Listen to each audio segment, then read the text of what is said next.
Debbie Crawford with Southern Outdoors.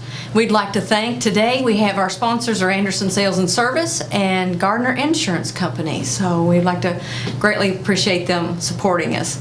We're here today with Mark Eberts, and we're going to talk about taxidermy. And as far as going hunting, you need to know what to do before you go get your deer or your fox or whatever it is you're going to want mounted. So then you're going to want it done. And he's going to help us understand what we need to do before, during, and after. So Mark, it's nice to have you here today. Oh, thanks for asking me over, Debbie. You're welcome. Could you tell us a little something about, as far as before we go hunting, what are some of the things we need to keep in mind before we shoot the deer or before we trap the fox or whatever? Well, really the main thing that I need is to get as quickly as possible to the taxidermist, because as soon as an animal is killed, the bacteria begin to do their work. So keeping them refrigerated and getting them to your taxidermist is really the main thing. As soon as possible. Yes. So, well, now what about if we're going to shoot a deer and we want the mount to be a certain size? Do we have to make sure the cape is long enough, or does it matter what length the cape is? Yes, that's a good question. You definitely need about 6 inches behind the shoulder, and not too much knife work down in the brisket here. We can sew them up, but yeah, we do like to have a good 6-8 inches behind the shoulder to work with. That way I can discard what I don't need and I have plenty to use for the mount. Right. And then we were talking earlier about the way you decide to mount the deer. You actually have to measure certain areas to decide which mount you're going to be able to put that cape on. Correct. Yeah, each deer is an individual. There's a couple critical areas I look at. From the corner of this eye to the tip of this nose, it's going to be anywhere from 6 to 8 inches. And then the circumference of the neck in this area can go from 16 to 25 inches. So I'll need to be able to get those measurements, but that's usually not a problem with what they bring me. Well, I'd like to find the 25-inch neck one. They're great. I've had a few of them. What are some of the questions people should ask when they go to have their deer mounted or even a fox fixed? What should they ask you when they call to have something mounted? What are some of the questions they should check? Yeah, I would think of that from the perspective of the customer, and I would want to know, how long have you been doing taxidermy? Do you have some work that I could come see, some current work? Do you have some references from people in the local area that you've done? Are you a member of any association? What kind of training did you receive? I mean, those are just general good questions you could ask and make a decision based on that. And sometimes you get the question is, how much is it going to cost to mount a deer? And if they tell you $100, you may end up with this instead of an actual mount. So you need to be specific and tell them what you want done before you agree to the quote you get on the phone. Correct, and there are some things that come in at different price. This would be just a basic shoulder mount, just a deer that you see here. But this particular one is mounted as a pedestal, and it has some habitat. It's got some wood and some rocks, and it's on a base. And some of those would be extra charges, and you just need to discuss those points with your taxidermist as well. Right, and then that way you make sure you get exactly what you want, don't assume. Always make sure you're getting what you want. And how long have you been doing taxidermy in the area? Well, in the area, I've been working out of my home for about 12 years now, but I actually started in 1983 with a friend of mine down in Tennessee, and I worked with him in his shop with him and his father. And then my friend actually got out of the business, and his father and I continued the business. And then just that many years ago, he looked at me one day and said, "Next year I'm out." So just deer taxidermy became mine. Right. And so it's just me, and we operate in Old Paris there on Highway 250. Oh, at the Lily Farm. Correct. So a lot of people know the Lily Farm. They know where that's at. So, but how many deers a year do you actually process? I've got a maximum of 40. That takes quite a bit of time, doesn't it? It does. Last year I didn't reach that number, but that's fine. I would like to be done by March. Right. Which that does actually separate me from some taxidermists, because I do this as a seasonal to fill in my winter and keep me. I'm self-employed, so as the deer come in, I got them all back by March last year, and that's the reason for the cap of 40. But I think that's nice, because if you take your deer in to be mounted, I would not want to wait a year to get it back. Well, and I'm not doing fish and turkeys Right. and small animals to catch up with, so I went ahead and put just deer as the title of my business, kind of offer a little clue. Now, I can also do elk, antelope, Yes. mule deer, whitetail, and I've even done one buffalo, so Right. as long as it's a game head, I'm good with You're that. good with that. Well, when they're out hunting the deer, when they shoot that animal, sometimes they don't always hit where they aim, and you may put a hole in this cape between the ear and the shoulder. What do you need to do to fix that? Is that easy to fix, or is it something? Yeah, that's easy for me to fix. Right. Because the winter deer, the hair's about 1.5 inches long. You can cover it and, by sewing it up. Yeah, I can actually take a round hole and turn it into an elongated shape and sew it together, and you can't see it. It works very well, so that's not a problem. We fix. I can also fix broken tines as deer fight. They'll break off, and some Right. guys want them fixed, some guys don't. The tip of this one happens to be broken off right here, and I could fix that and put that point back out to there without a problem.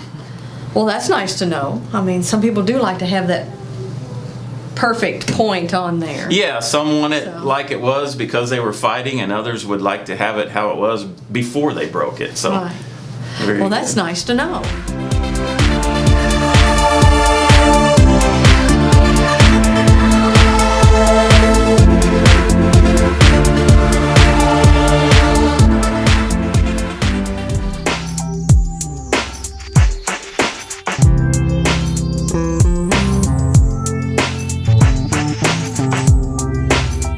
Welcome back to Southern Outdoors, and we're here with Mark Eberts, and he's going to tell us some things that we need to know about the mount as far as the details go, the eyes and the nose and things we need to watch for and ask about. So, Mark, what are you going to show us today? Okay. Well, earlier we talked about doing an interview with the taxidermist before you decide to let him do your work. Yes. And say you go over to his shop and you want to have a look. What are some of the things you're going to look for? What are the details you want to see on a deer? So the standard for a whitetail mount is a live whitetail. Right. And really one of the best things I've ever done is taken a piece to a state competition and have it judged, because the judges that come into those shows are national and state masters division champions. Right. And they absolutely know what they're talking about, and don't go there expecting to get a pat on the back, because they are going to tear your mount apart. They're going to show you every little detail that's wrong with it. So I would think that would make you a better taxidermist. oh, it's tremendous. Yeah, I mean, we need to know what our weaknesses are so we Right. can improve on them. But we go in and we look at these mounts, and you know when an eye doesn't look right. You know when something's out of symmetry. But really, what do the muscles look like? And so, I go to a reference shot of a live deer. These are actual photos of live whitetail deer. Right. And these eyes are going to have a certain shape to it, and I want to see that shape on my deer. So this eye would correspond with this, and it has the right the roll. little creases and the roll, and the colors vary on every animal just like they do on us. Right. But there is going to be a crease across the top of the eye here. Right. And the eyebrows are going to come out at a certain angle, and that's all good. So, really, the eye looks into the soul of the animal. Yes. It's so important to have an eye that looks life-like and clean. So, we want to go there first. Your eyes are drawn to these eyes. So, you really, if you're going to get good at something first, let's get good at setting eyes, because there's clay underneath here, and the skin has to be put in place and painted. And then I want to look at the nose. Do you come back in and add some texture to the nose? And I've got some pictures of some noses in here as well, and they vary quite a bit. Some of them will have a little pink down in here, and some of them will be completely black. Right. And they've got the little hairs in place there, and they'll come out a certain direction. And you look at the shape of this nostril, Right. and you don't want to see a big round nostril. You just want to. You want to see it back to life-like, so Right. just little details, mouth, nose, and then these ears have certain shapes and muscles and locations, and I can mostly tell by feeling them. And one of the things I'll use in my shop will be an ear reference. And for instance, you'll see these little wrinkles here, and if I Right. take my hand and fold it it's going to create a wrinkle here. Right. So when this deer folds its ears forward, there's going to be Should little be, wrinkles yes. right in there, and that's just a little detail, but that's important, and I look for that. So what you're saying is when you do a mount, you have a basic sculpture underneath there, but you have to go in with clay. Correct. And you actually have to put the ridges around you have to sculpt their eyes and their nose. Sculpting, correct? Yeah, Yes. they're sculpting here, and here, and then I like to create the wrinkles that would naturally occur When they an turn animal their head. turns its neck. So I will alter the form. I'll put the little grooves and wrinkles so the skin can Right. correspond there. And if you didn't know that was coming, then you wouldn't know to look for it. We didn't used to do this, but now that I know they're there. Taxidermy is one of those things you get better at it. It takes you longer. Right. You would think as your skill set increase, you would get faster, but as you get more particular, it takes you longer to do a mount than shorter. But you would rather have a mount that is lifelike Correct. than one that just took a few minutes and it's not accurate. Yeah, I'm not going to rush through your deer. No. I have to like it before I can present it to you, and I'll be much harder on it than you will. Right. That's the way with most artists. Now, Yes. taxidermy is an art. It is an art because it's just a piece of skin, Right. Pulled on a foam mannequin, and you've got to create the features back in Right. there. Well, and then you were showing us some of the pieces that go on the mount. Okay.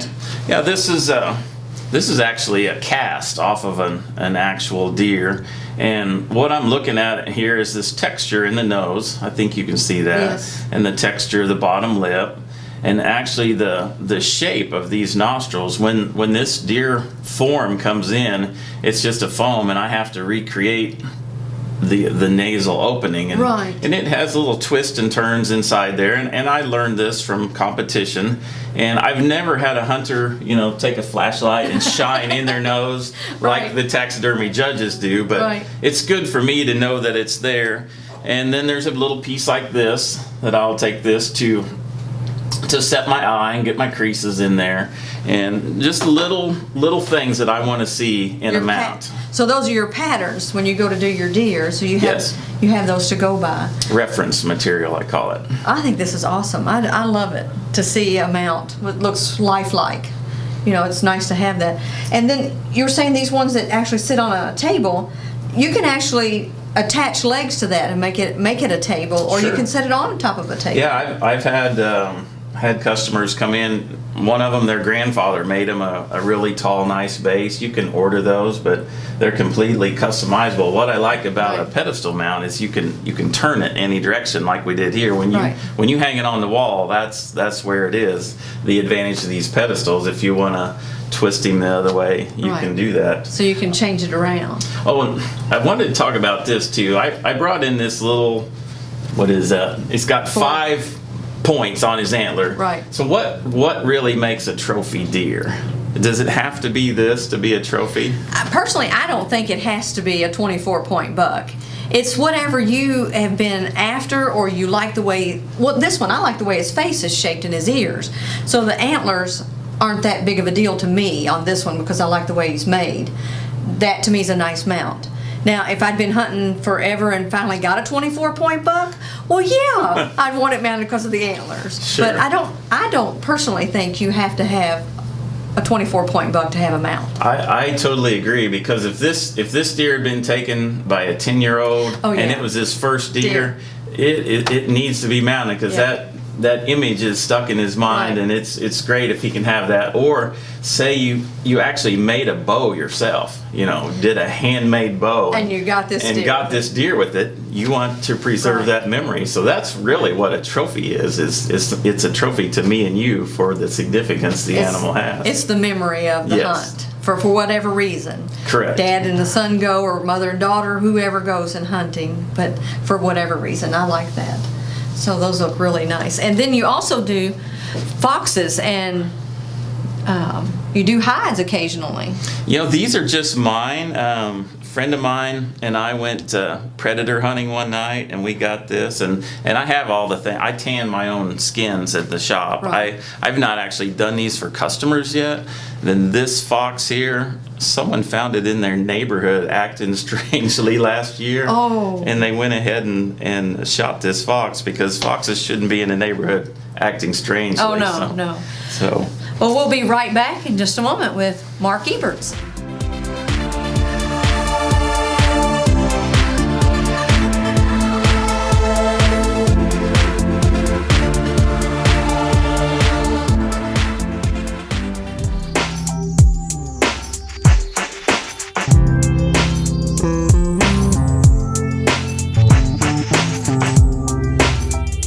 Here again, Southern Outdoors, and we're with Mark Ebert, and we have a couple of things that you really need to know before you call your taxidermist about tags and making it legal so that he can actually process your deer. So what are some of those things? Okay, can we use this rack Yes, here as an we sure example? can. This one was brought in, and I like this when this happens, because this hunter has left the metal tag on the deer. I don't necessarily have to have this tag, but I do need the 6-digit number off of this tag So that you can cross-reference. to put in my records. And then the first thing I'll do is I will hang his tag on here, Right. and ask him what pose he wants, and this will stay with that rack through the entire time. But the state requires that I have the DNR number, the hunter's name, address, phone number, the date he brought it in, and then I also write down the date he comes and picks it up and takes it off the shop. And then a taxidermist will also ask for a deposit to get your Right. project started.